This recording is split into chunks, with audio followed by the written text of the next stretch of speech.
పెట్టుకున్నటువంటి వారు కన్నడీయులు. నిజంగా చెప్పాలంటే అక్కడ తెలుగు మాట్లాడే వాళ్ళు కూడా చాలామంది ఎక్కువ. తెలుగులో పోస్టర్లు ఉంటాయి, తెలుగులో పేర్లు ఉంటాయి. అనేక చోట్ల కూడా మనం చూస్తూ ఉంటాం. బెంగళూరులో అయితే మొత్తం చాలామంది తెలుగులో కూడా మాట్లాడతారు. అది పెద్ద అంశంగా కూడా కాదు. కానీ కొంతమంది ప్రాంతీయ అభిమానం ఉంటుంది, వాళ్ళ భాష పట్ల ప్రేమ ఉంటుంది, సహజమే, అది ఉండొచ్చు కూడా. కానీ ఎందుకు అసలుకి దీన్ని సినిమాలను ఎంచుకుంటున్నారు టార్గెట్గా? ఇటీవల జరిగినటువంటి పరిణామాలు ఏంటి అసలు రుత్విక్? కాలంగా కూడా కర్ణాటకలో భాషా అభిమానం అనేది ఎక్కువైంది. భాషా అభిమానం మీద కూడా ఎక్కడైనా రహదారుల మీద కూడా వేరే ప్రాంతం వాళ్ళు కన్నడ, ఒక బస్సు కానీ ఒక ఆటో, టూ వీలర్ మధ్య ఏదైనా చిన్న వివాదం వచ్చినా కానీ, ఇట్లా ఏ వివాదం అయినా కూడా ఒక ఆటోలో కొంతమంది ప్రయాణించిన వారు ఆటో డ్రైవర్తో కన్నడలో మాట్లాడలేదు. ఇటీవల ఇట్లాంటి వ్యవహారాలన్నీ ఎక్కువ అవుతూ వచ్చాయి. ఇది అడ్వాంటేజ్ గా తీసుకున్నారని ఒక రకంగా చెప్పుకోవాలి. ఎందుకంటే ఇటీవల కన్నడ రక్షణ వేదిక, కన్నడ సంఘాలు, కన్నడ ముఖ్యంగా కూడా కన్నడ రక్షణ వేదిక అని ఒక సంఘం ఉంది. ఈ సంఘం ఎక్కువగా కూడా ఈ కార్యక్రమాల మీద ఎక్కువగా కూడా కొంత ఉధృతంగా కూడా వ్యవహరిస్తున్న పరిస్థితి అయితే కనపడుతుంది కర్ణాటక రాష్ట్ర వ్యాప్తంగా. ముఖ్యంగా తీసుకుంటే ఈ తెలుగు సినిమాల వ్యవహారంలో మీరు ఇందాక చెప్పినట్టు ఎప్పుడు కూడా మెయిన్ గా ఈ ఓజీ సినిమా సందర్భంగా నెలకొన్న పరిణామాలే బాగా చర్చకొచ్చాయి. ఎందుకంటే ఓజీ సినిమా ఇటీవల రిలీజ్ అయింది, అది మంచి హిట్ టాక్ కూడా అందుకుంది. అందులోకి ఆ సినిమాలో నటించిన పవన్ కళ్యాణ్ ఆంధ్రప్రదేశ్ సంబంధించినటువంటి డిప్యూటీ సీఎం, ఆయన కర్ణాటకకు వచ్చారు. కుంకి ఏనుగుల విషయంలో అక్కడ ప్రభుత్వంతో చర్చలు జరిపారు. కుంకి ఏనుగులను కూడా పంపించారు. రెండు రాష్ట్ర ప్రభుత్వాల మధ్య మంచి సంబంధాలు ఉన్నాయి. ఇలాంటి తరుణంలో ఇది పవన్ కళ్యాణ్ సినిమా విషయంలో కూడా ఇలా ఎందుకు వ్యవహరించారు అనేటువంటి ఒక చర్చ కూడా వచ్చింది. అసలు ఎందుకు జరిగింది ఓజీ విషయంలో? అసలు ఎక్కడ ఏమన్నా కేవలం అక్కడ ఓవర్ సౌండ్తో పెట్టినటువంటి కార్యక్రమం వల్లే వచ్చిందా, లేకపోతే నిజంగా కూడా ఇంకేమైనా ఇష్యూలు ఉన్నాయా?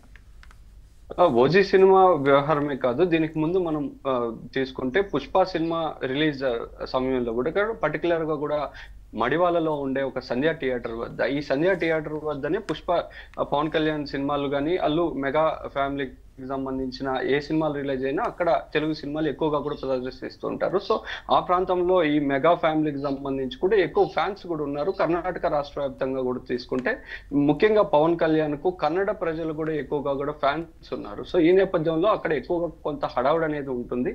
ఈ నేపథ్యంలోనే పుష్ప 2 సినిమాలో కూడా ఏదైతే ఈ భాషా వ్యవహారం మీదే ఫస్ట్ స్టార్ట్ అయింది. పోస్టర్లు చించేవేయడం, ఈ కార్యక్రమాలు చేసేవాళ్ళు తెలుగు సినిమాలకు సంబంధించి.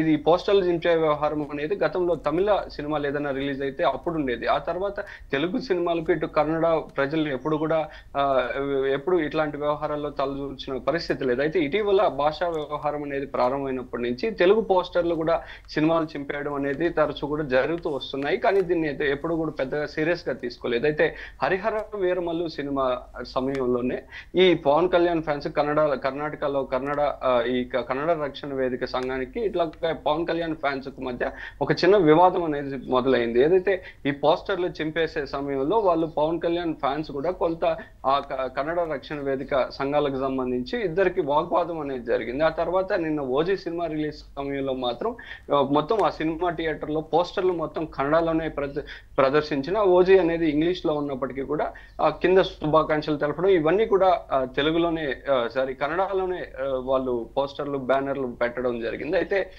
అప్పుడు కూడా ఆ సమయంలో కూడా ఈ డీజే సౌండ్ అనేది ఎప్పుడు కూడా అక్కడ పెడుతూ ఉంటారు. అయితే ఈ సినిమాకు మాత్రం పర్టికులర్ గా కూడా ఈ కన్నడలో పేర్లు పెట్టిన తర్వాత ఎలా వీరిని అడ్డుకోవాలనేది ఒక ఉద్దేశంతో వచ్చినట్టుగా కూడా పవన్ కళ్యాణ్ ఫ్యాన్స్ చెప్తున్నారు. ఆ సమయంలోనే వారిని అందరినీ కూడా అడ్డుకోవడము, అట్లాగే ఆ సినిమా సౌండ్ బాక్సులు సినిమాను కూడా నిలిపివేయడం, అక్కడ ప్రదర్శించకుండా, అట్లాగే అక్కడ ఉన్న డీజే సౌండ్ బాక్సులు కానీ మొత్తాన్ని కూడా తరలించడం, పోలీసులు రావడము, ఒకరి మధ్య ఒకరు దాడి చేసుకునే పరిస్థితికి కూడా ఒకనొక సందర్భంలో వాతావరణం రావడం, ఇవన్నీ కూడా పెద్ద ఎత్తున జరగడంతో ఆ సమయంలోనే అక్కడ ఉన్న పవన్ కళ్యాణ్ ఫ్యాన్స్ ఈ కాంతారా సినిమాను అడ్డుకుంటాం అనేది ఒక ప్రకటన చేశారు. ఇది ఇప్పుడు కాదు, ఆ రోజే జరిగిన ఘటనగా కూడా అక్కడ ఉన్న ఫ్యాన్స్ అయితే చెబుతున్నారు. ఆ తర్వాత జరిగిన పరిణామాల నేపథ్యంలో ఇప్పుడు కాంతారా సినిమాను అడ్డుకునే ప్రయత్నం జరిగినట్టుగా కూడా తెలుస్తుంది. రైట్. అసలు కాంతారా సినిమా సంబంధించిన విషయంలో ఎక్కడ ఇప్పటి వరకు అయితే అడ్డుకునే ప్రయత్నం చేయలేదు. కానీ చాలామంది అక్కడ వారు వ్యవహరించినటువంటి తీరు కానీ, లేదా వారు భాష పట్ల చూపుతున్నటువంటి ప్రేమాభిమానాలు ఎలా ఉన్నాయో అన్ని ప్రాంతాల్లో కూడా అలానే ఉంటాయి. కాబట్టి ఇక్కడ కొంత సోషల్ మీడియా వేదికగా బ్యాన్ కాంతారా చాప్టర్ 1 అనేది కొంత ట్రెండ్ అవుతున్నటువంటి పరిస్థితి. అయితే ఈ సినిమా సంబంధించిన విషయంలో, రిలీజ్ విషయంలో సరే తెలంగాణలో ప్రస్తుతం టికెట్ల ధరలు కావచ్చు, లేకపోతే ప్రీమియర్ షోల విషయంలో ప్రభుత్వం ఖచ్చితంగా కొంత ఆచితూచి వ్యవహరిస్తుంది. దాంతోపాటు కోర్టుల్లో కూడా కేసులు అవుతున్నాయి. అసలు ఆంధ్రప్రదేశ్ విషయంలో అక్కడ ఓజీ సినిమా విషయంలో బెంగళూరులో ఇలా జరిగినప్పటికీ కాంతారా సినిమా విషయానికి వచ్చేతలకే మాత్రం అక్కడ ప్రభుత్వం దీన్ని ఏమీ పట్టించుకోలేదు అనేది మాత్రం స్పష్టంగా అర్థమవుతుంది. ఎందుకంటే కొంతమంది పవన్ కళ్యాణ్ దృష్టికి కూడా వారి అభిమానులు కానీ లేకపోతే చాలామంది తీసుకెళ్ళినట్లుగా తెలుస్తుంది ఓజీ సినిమా విషయంలో ఇలా వ్యవహరించారు అనేది. కానీ పవన్ కళ్యాణ్ అయితే సినిమాల విషయంలో మనం ఒక జాతీయ దృక్పథంతో ఆలోచించాలనేటువంటి అంశాన్ని ప్రస్తావించినట్లుగా తెలుస్తుంది. సో ఆంధ్రప్రదేశ్లో దీనికి పర్మిషన్లు లభించాయి. వారు ముందుగా షోస్ వేసుకోవచ్చు. టికెట్ల విషయంలో కూడా వారికి కొంత సానుకూలమైనటువంటి